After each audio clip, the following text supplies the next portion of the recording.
Hi,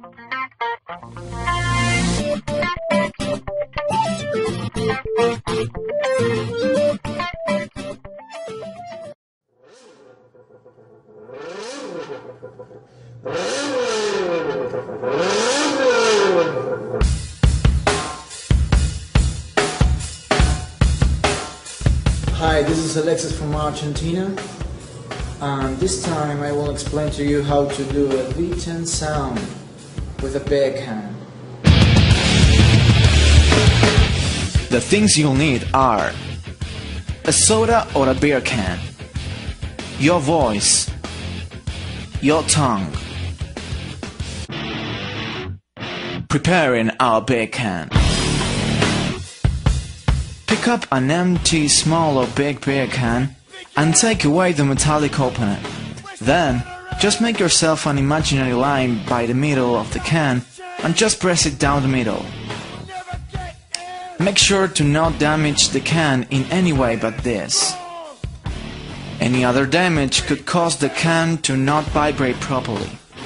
If you're using a big beer can, press it not in the middle but near the intake. Otherwise, it won't work. When you got this, it's time to tune up your beer can. The big can's function here is to work as an amplifier of your voice sound and to reproduce the exhaust sound effect.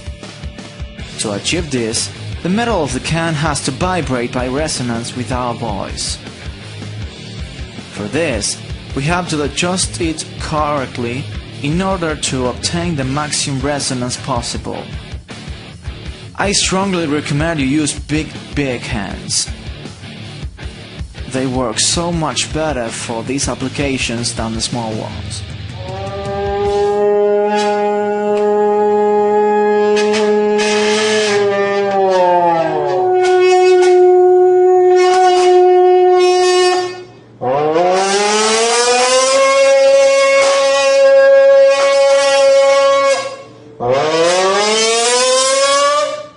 Just keep it there very carefully, because we don't need to use it right now. Right now we have to focus on the hardest part. Hard but not impossible. Understanding v10 sound. Here's an audio signal sample taken from a v10 sound recording.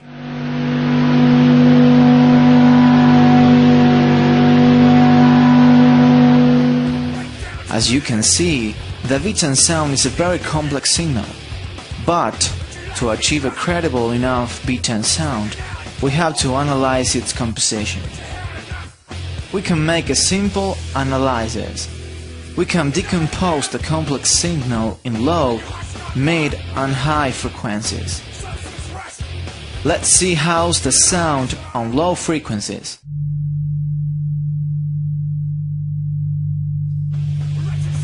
We can reproduce this bass low frequency with our tongue vibration.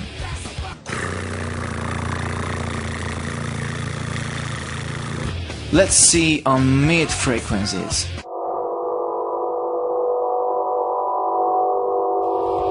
We can reproduce this mid-range frequency with our voice.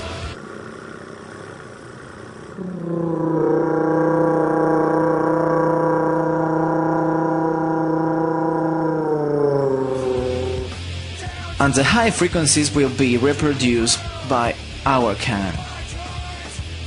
Now, here's maybe the one of the most difficult things to understand. If we keep a listen to the low and mid frequency sounds, we can see that the low and mid frequencies are related by a third major chord.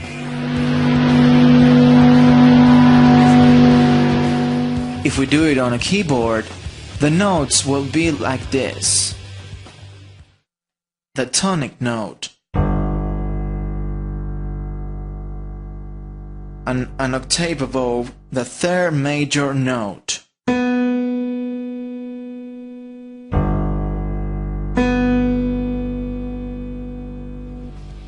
This is, I guess, one of the most difficult challenges.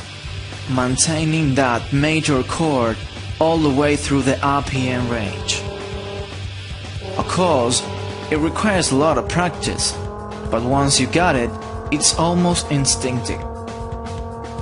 Now, we can incorporate our big can and complete the sound setup.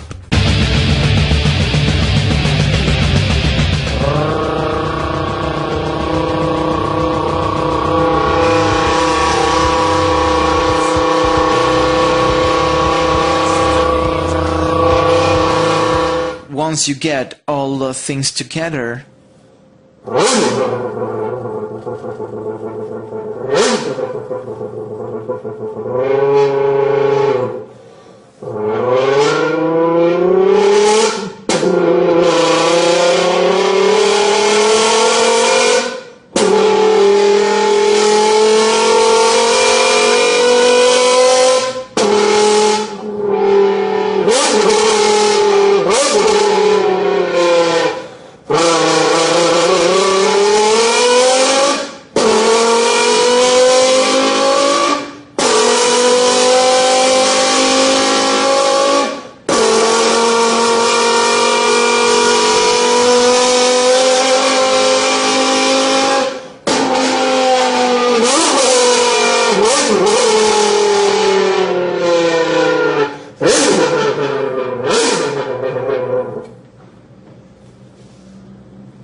see, it's very easy.